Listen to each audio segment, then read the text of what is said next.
In this video, we're going to talk about the best hearing aids for Android users specifically. If you use an Android phone, there's a good chance that you're trying to figure out which hearing aids on the market are best suited for that device. Do I need to get a new phone? Are there devices that can really seamlessly work with an Android? And maybe you're even wondering how Bluetooth LE audio fits into the whole picture. In this video, we're going to dig into all of that. I'll share my favorite products on the market for Android users specifically. I'll also give you some background on where things stand in terms of Bluetooth connectivity across different device types. And we'll talk about Bluetooth LE audio. If we haven't yet met, my name's Blake Cadwell. I'm the co-founder at Soundly.com. We're one of the leading destinations for hearing health research and shopping in the United States. I'm also a hearing aid wearer, and I've spent time in over 50 different devices over the last year. If you like what you see in this video, I'd appreciate it if you give us a thumbs up and subscribe to the channel. It helps us reach more people. With that, let's dig in.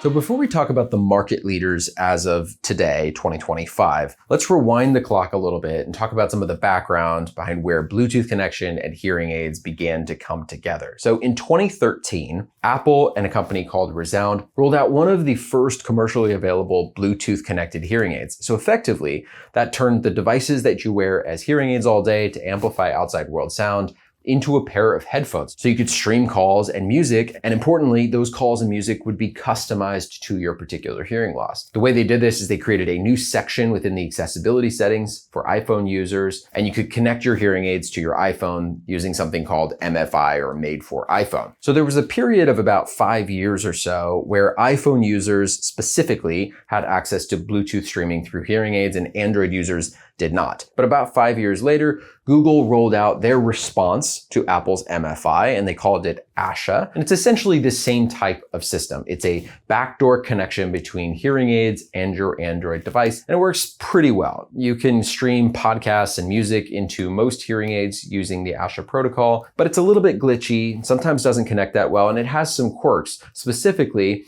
if you're on a phone call, you have to hold your phone up to your face to capture outbound sound instead of the microphones on board your hearing aids capturing that outbound sound and porting it over via your phone calls. So for many hearing aids, Apple continued to have a slightly superior connection. Now, before I go further, it's worth noting that all of the leading Bluetooth connected hearing aids on the market will allow you to make updates via your smartphone app. They'll allow some basic streaming. So in effect, you can be an Android user or an iPhone user and still use most of the leading products on the market. But with certain products on the market, those quirks can be frustrating for Android users. Thankfully, there are a handful of products on the market that truly give parity to Apple users and Android users, and those are the ones we're going to talk about in this video. So there are currently 3 leading products on the market that use a different connection style. Instead of going through the MFI and the ASHA protocol, which creates this awkwardness for Android users, these brands have used something called Bluetooth Classic Connection, which means you simply open up your settings in your phone,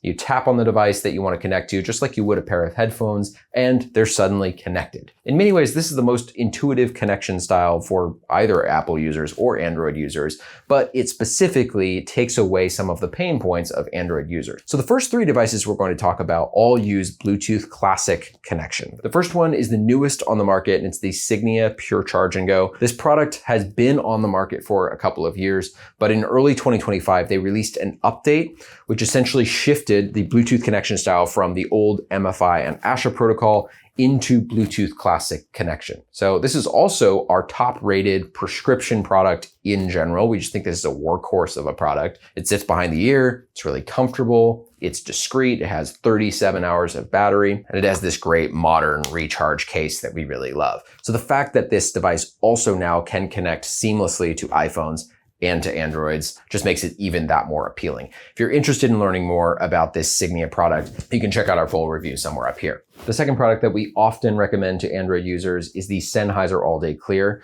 Now, unlike Signia, which you have to get at a local clinic and typically will cost maybe $4,000 to $5,000, the Sennheiser All Day Clear is purchased over the counter. You can buy it at Soundly.com. It's usually around $1,000, and it's made by Sonova, which is the largest hearing aid manufacturer in the world. We'll talk about their prescription product in just a moment. We also find these devices have a really high quality streaming fidelity. Now, in general, You shouldn't expect your hearing aids to sound like a pair of really high quality headphones because they have a more open fit. The sound can simply just leak out much easier. But still, we find that Sennheiser has a pretty strong streaming quality. So if you're looking for a prescription product in a local clinic, check out Signia. If you're looking for an over-the-counter product, check out Sennheiser All Day Clear. Now, there are a couple of other options that I want to talk you through. The first is the Phonak Sphere Infinio. This is currently the flagship from Phonak, which is also owned by Sonova, the same brand that makes the Sennheiser hearing aids. And just like Sennheiser and Signia, this product also connects via Bluetooth Classics. So that's going to put Android and iPhone users on parity. It's going to mean that you can stream phone calls and talk into your hearing aids without holding your phone up to your face. We also have a full review of the Phonak Sphere Infinio, which you can watch somewhere up here. This is a really high quality hearing aid. We give it slightly lower marks on its sort of overall value. The battery life's a little bit shorter. The size of the product itself is a little bit larger, but it's a really solid hearing aid that a lot of people love, and it connects really well to Android devices. The final option to consider is Resound Vivia, and Resound Vivia does not connect through Bluetooth Classic, but Resound has been on the forefront of connecting their devices through Bluetooth Low Energy Audio. Now, to explain this fully, let me give you some background. Bluetooth, the organization that manages the protocols that control Bluetooth in our cars, our hearing aids, our phones, has rolled out a new protocol that will allow audio to be transferred through Bluetooth Low Energy Audio. Some of the features included in that rollout are really exciting, including one called Auracast, which will allow public spaces to stream directly into headphones or into hearing aids. And importantly, once the Bluetooth Low Energy Audio rollout is complete, the need for MFI and ASHA type connections will probably just go away, and Android and iPhone hearing aids will be on parity across brands no matter what.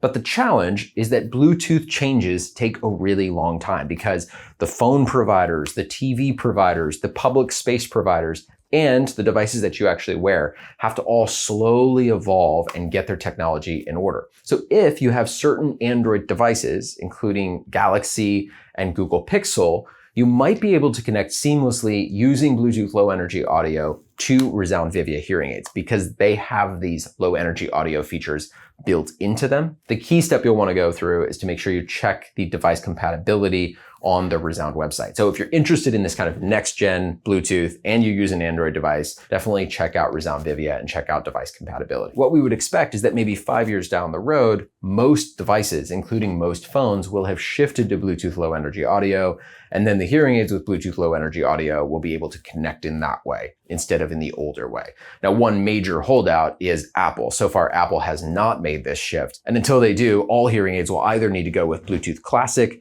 or have multiple ways to connect devices to your phone. Okay, so if you're watching this video and you're noticing that we've only talked about one form factor, the receiver and canal device that sits behind the ear with the speaker that plays inside the ear, that is because receiver and canal devices in general are the most Bluetooth connected. So across device styles, these are the ones that often have Bluetooth streaming capabilities built in. But if you know you want an alternative style, like an in-ear device that comes from Sony, or even the hearing glasses that have an open ear speaker that plays sound down into your ear, it's important to note that they will still work with your Android phone. You can still control them through your app, but you just won't be able to stream music and podcasts through these style devices. Currently, there's not a really good earbud-style device on the market that streams through Android devices. If you're an iPhone user, you have access to something like the Sony CRE E10, which is an earbud style device, but it only connects to iPhones at this time. So a lot of folks will ask us, is there an earbud style product that also connects to Android? And at this moment, we just don't have a really good one to recommend. So if you're looking for streaming and you want to keep your Android phone, you're probably going to end up with a receiver and canal device like Sennheiser, Signia, Phonak, or maybe Resound Vivia. That's all we've got for today. Good luck with your research.